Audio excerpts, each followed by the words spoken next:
Hey there, Adam here, and I'm making this quick video. It's the third day of 2020, right after New Year. And we just went through a whole new cycle of testing here at the dojo in the adult class, some rank promotions, and I gotta tell you, there's some blood on the floor. Not really, metaphorically, but a lot of students, they didn't make it through their first or even second cycle of testing. And I just wanted to take a moment, take a step back and share some of my thoughts and feelings on that.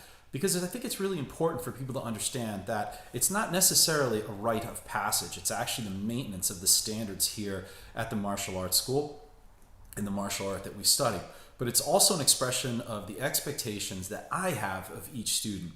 You see, there are going to be times when I have to judge a student based on where they are in life. In other words, a student who is a very athletic 24-year-old is going to be a lot different than a student who has been a professional career person who's in their late 60s. There's going to be some limitations due to age, on both sides, of course. So I have to really kind of take that into account. As well, I also have to look at the student's own personal commitment to the dojo, their commitment to their training, commitment to their health and their fitness, their commitment to understanding this martial art with depth.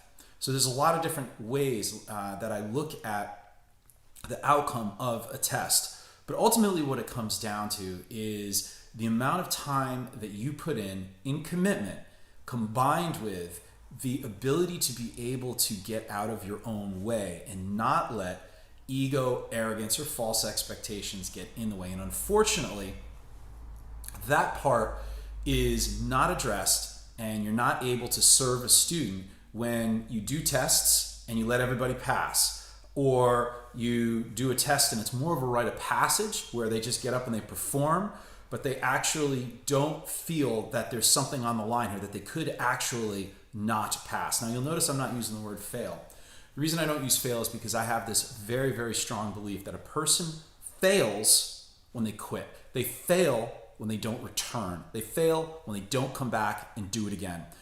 When they get to a point where their expectations of themselves are so high that if they don't pass, they don't return. They say screw it. They look for exterior reasons to point the blame. Oh, it was because the instructor thinks differently of me, or he taught it this way and to me and to someone else another way.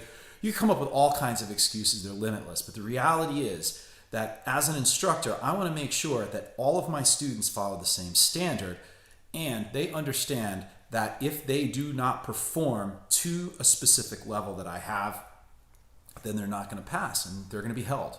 It's not that they're going to fail, it's that they're not going to pass, and they'll be rescheduled to take that test. And that's going to come down to my judgment. But I also do want to say, and I've already said this and I really want to drive this home on this episode, is that instructors take into consideration the individual student and where they are on the path of their martial arts journey. Everybody's different. Everybody's doing this even for different reasons. People come in with different experiences throughout their day. They're coming in with different mindsets. They're coming in with different levels of fatigue. Maybe some people are really energized. Maybe some people are exhausted from the day's work.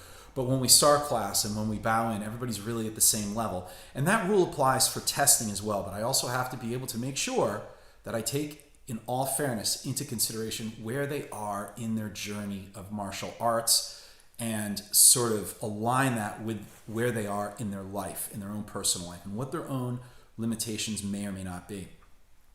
And I kind of also want to share that with, I will have higher expectations on some students. I will want to see that kick a little bit more controlled than maybe that other student, because that other student might have 40 years on you, right?